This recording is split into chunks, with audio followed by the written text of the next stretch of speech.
سر التوبة والاعتراف في القرن 12 الميلادي، وليس 13 الميلادي كما ذكرت من قبل في مختارات رقم 154. في هذا القرن ظهر قسيس اسمه مرقس ابن القنبر، ودعا إلى الاعتراف السري على الكاهن، ولكن بمفهوم متطرف. يعني إيه متطرف؟ يعني كان بيقول إن اللي يعترف على الكاهن لازم الكاهن يحط عليه عقوبة عشان تتغفر خطيئته. لو الكاهن اللي هو أب اعترافه ما ادلوش قانون أو يعني عقوبة تتناسب مع الخطية اللي بيعترف بيها، لا تغفر الخطية.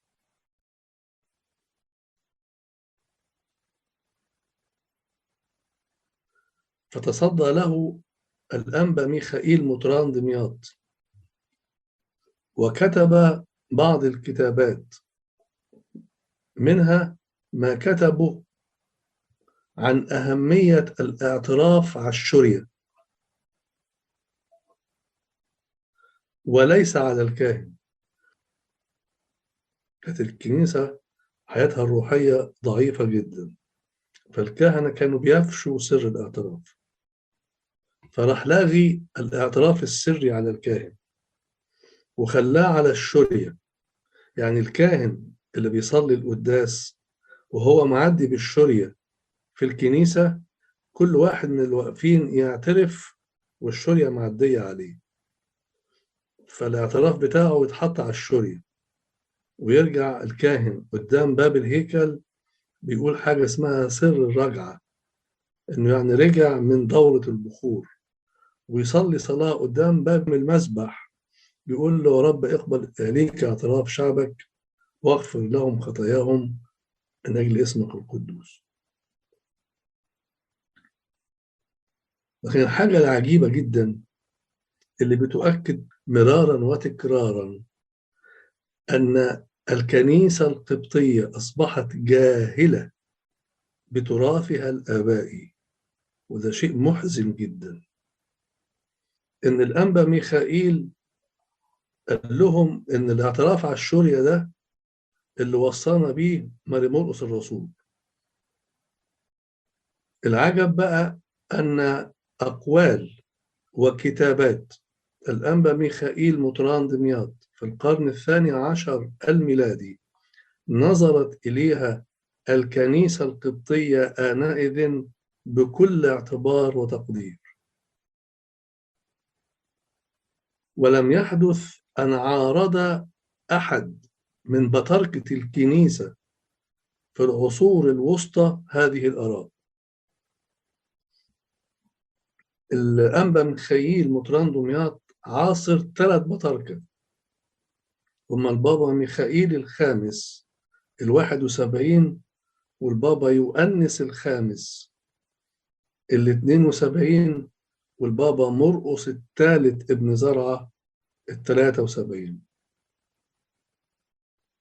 بل إننا نرى تأكيدا على أهمية ما يقول أنبا ميخائيل من بطاركة لاحقين.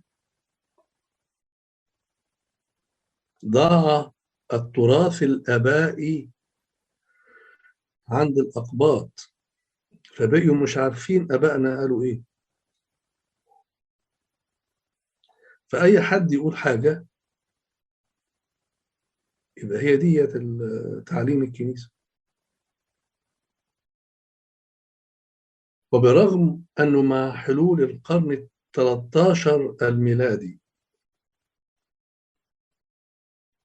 بدأ الحديث من جديد على أهمية الاعتراف السري على الكاهن، إلا أن تعليم الأنبا ميخائيل مطران دمياط عن موضوع الاعتراف على الشرية ظل متداولا فيها إلى ما بعد القرن 18 الميلادي، بل هي نفس الممارسة التي تمارسها الكنيسة القبطية حتى اليوم تحت مسمى سر الرجعة،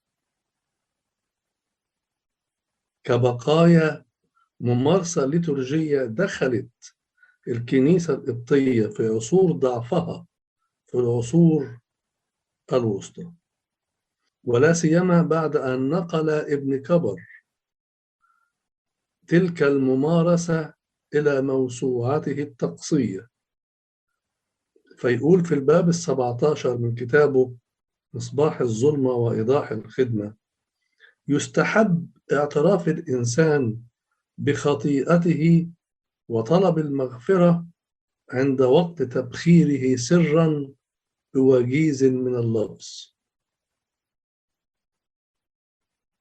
وسبق قلت لكم اللي يقولوا ابن كبر بيدخل الكنيسة ما يطلعش تاني أبدا.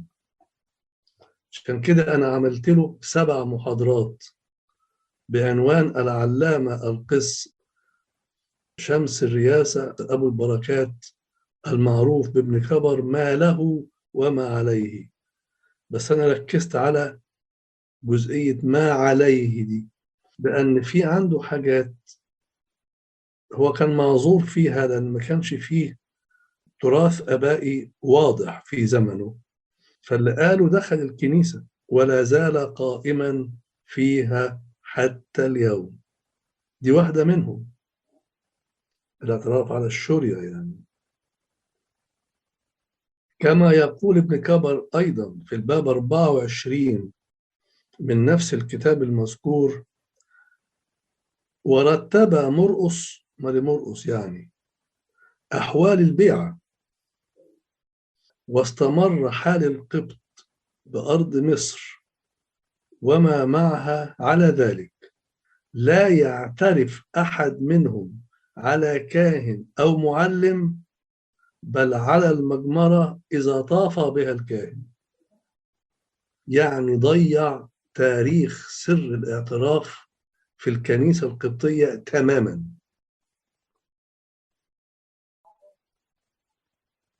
إن خطورة ما يكتبه القس أبو البركات ابن كبر تكمن في أن كتب الصلوات الكنسية تنقل عنه مباشرة وبدون مراجعة، بما في ذلك الأخطاء الطقسية التي وقع فيها، واللي دخلت الكنيسة القبطية وصارت مستقرة فيها حتى اليوم. وإن دراسة التاريخ الليتورجي لكنيسة الإسكندرية هي التي كشفت لنا هذه الأخطاء. من المعروف أن التوبة والاعتراف في الكنيسة الجامعة قد تقنن كسر كنسي في الغرب أولا في حدود القرن 12 الميلادي، قبل أن ينتقل هذا التقنين إلى الشرق المسيحي عن طريق الكنيسة اليونانية. لاحظوا أنا بقول كلمة تقنن كسر كنسي، لكن الاعتراف على الكاهن اتكلم عنه العلامة أوريجانوس في القرن الثالث الميلادي، وقال إنه بدونه لا تكتمل التوبة. هنا بتكلم على تقنين هذه الممارسة كسر، كانت في الغرب أولا في القرن 12 الميلادي، قبل أن ينتقل هذا التقنين إلى الشرق المسيحي عن طريق الكنيسة اليونانية.